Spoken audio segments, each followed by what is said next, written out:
السلام علیکم ویورس۔ اچھا، پارٹ ون میں اس کے جو ہے حضرت عمر رضی اللہ تعالیٰ کی جو خلافت تھی اس میں پریزن تک ہم نے ڈسکس کیا تھا کہ انہوں نے پریزن بنائے تھے، جیل بنائے تھے۔ فرسٹ ٹائم جو آپ دیکھتے ہیں کہ جیل کا جو کانسیپٹ تھا وہ اسلامی امپائر میں آپ کو نظر آتی ہے۔ تو اب آگے پارٹ ٹو میں ہم ڈسکس کرتے ہیں انہوں نے کیا کیا۔ ایک ریگولر آرمی بنائی۔ اس سے پہلے جو ہے جنگ ہوتی تھی، جہاد ہوتے تھے، غزوہ ہوتی تھی، لوگ جو ہے اپنی مرضی سے جاتے تھے۔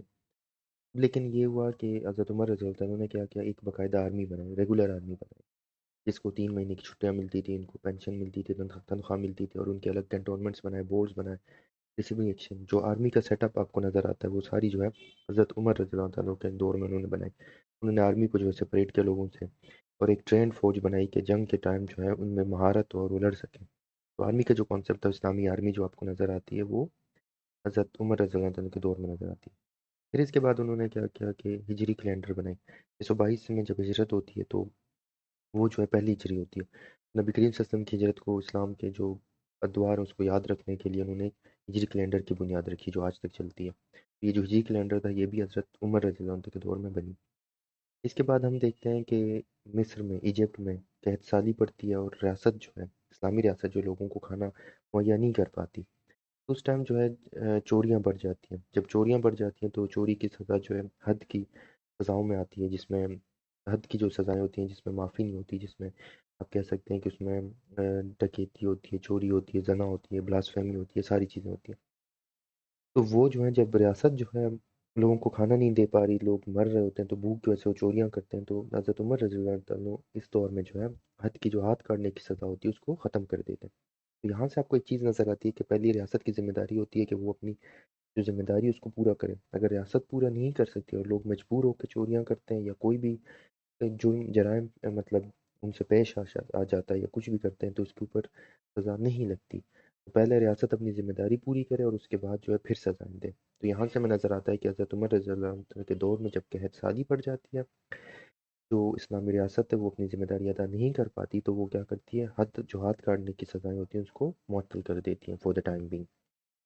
پھر اس کے بعد جو ہے یروشلم جو ہے، بیت المقدس جو پہلے تھا، یا مسجد اقصی جہاں پہ تھا، اس کو جو ہے فتح کیا جاتا ہے۔ تو وہ بہت پیسفل طریقے سے فتح کی جاتی ہے اس کو۔ حضرت عمر رضی اللہ عنہ وہاں جاتے ہیں، جو آپ نے واقعہ سنا ہے کہ وہ اپنے اونٹ پہ سوار ہے، ان کے غلام کی باری آتی ہے، پھر وہ سوار ہوتے ہیں، اور حضرت عمر رضی اللہ عنہ جو ہے اونٹ کا جو ان کی رسی جو ہوتی ہے اس کو لے کے چل رہے ہوتے ہیں۔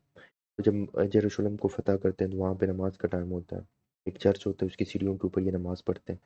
تو وہاں سے دیکھ کے سارے حیران ہو جاتے ہیں کہ ایک چرچ پہ وہ نماز پڑھ رہے ہیں۔ تو وہ کہتے ہیں کہ جتنی جو مذاہب کی عمارتیں ہیں وہ ساری مقدس ہیں۔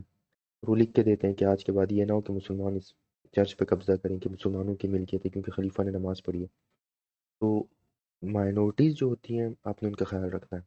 اور یروشلم جب اس طرح فتح ہوتا ہے تو لوگ بڑے خوش ہوتے ہیں، مطلب کوئی خون نہیں بہتا، کچھ نہیں ہوتا، بالکل پرامن طریقے سے۔ اور ان سب کو جو وہاں کے جو عیسائی ہوتے ہیں ان کو مذہبی آزادی دی جاتی ہے۔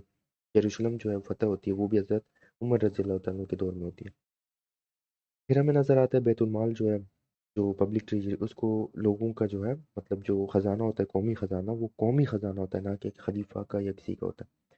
بیت المال میں اس ٹائم جو ہے بہت ساری چیزیں آتے ہیں، نہ صرف پیسے آتے ہیں بلکہ اس میں چراگاہیں آتی ہیں، مال مویشی آتے ہیں، اس کے اندر اموال آتے ہیں، کپڑے آتے ہیں، کھانا پینا سب کچھ اس میں آ جاتا ہے۔